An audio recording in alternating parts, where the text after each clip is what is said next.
Waktu itu aku bersama ibu dan paman pergi ke desa Majasto, kampung halaman Mbah Buyutku. Di perjalanan paman tiba-tiba berkata, "Kita harus berhati-hati.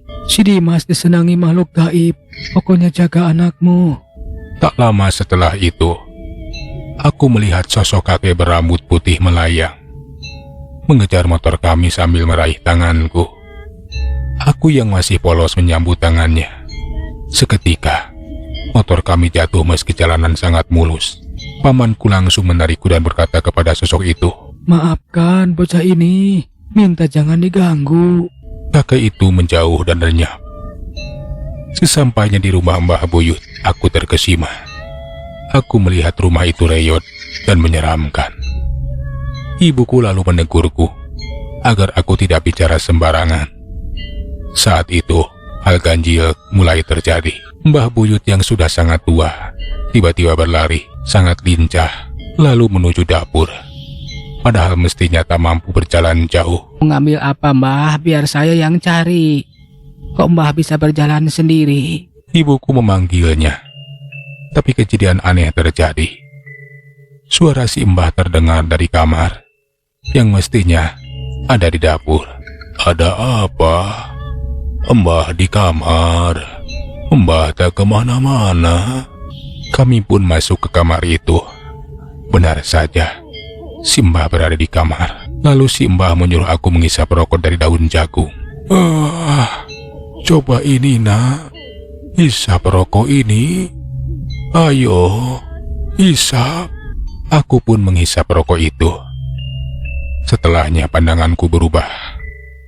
Sosok kakek tadi kembali muncul, malah ditemani perempuan berbaju merah dan beberapa anak kecil yang menatapku. Mereka bukan manusia. Apa itu, Mbah?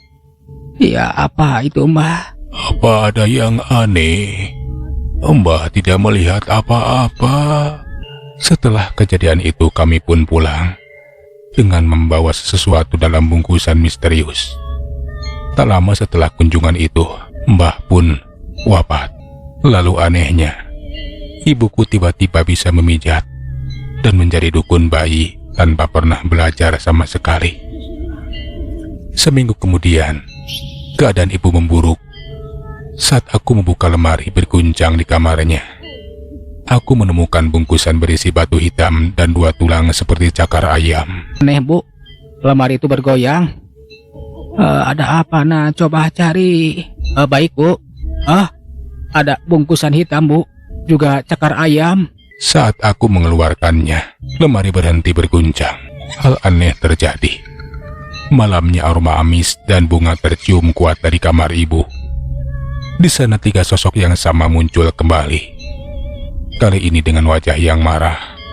Mereka lalu mendekatiku. Saat aku mundur ketakutan, mbahku datang dan mengambil bungkusan tadi, lalu menutup pintu kamar. Ibu yang lemah sempat berkata, "Maafkan Ibu, nak.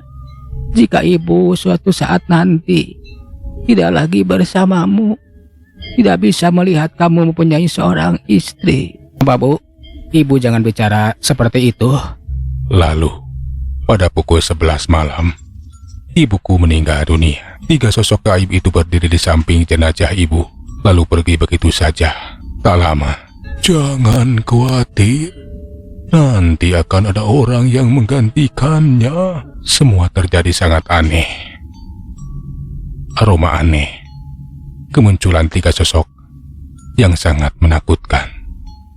Saat rumah dibersihkan, ditemukanlah sepotong roti yang hilang. Saat pengajian kematian ibuku, ternyata tersimpan dalam lemari Simbah yang dibungkus dengan kain mori. Lalu pamanku membuang bungkusan hitam itu berisi benda-benda gaib itu. Kami kira semuanya sudah selesai, tapi ternyata tidak. Ketiga sosok gaib itu tak pernah benar-benar pergi.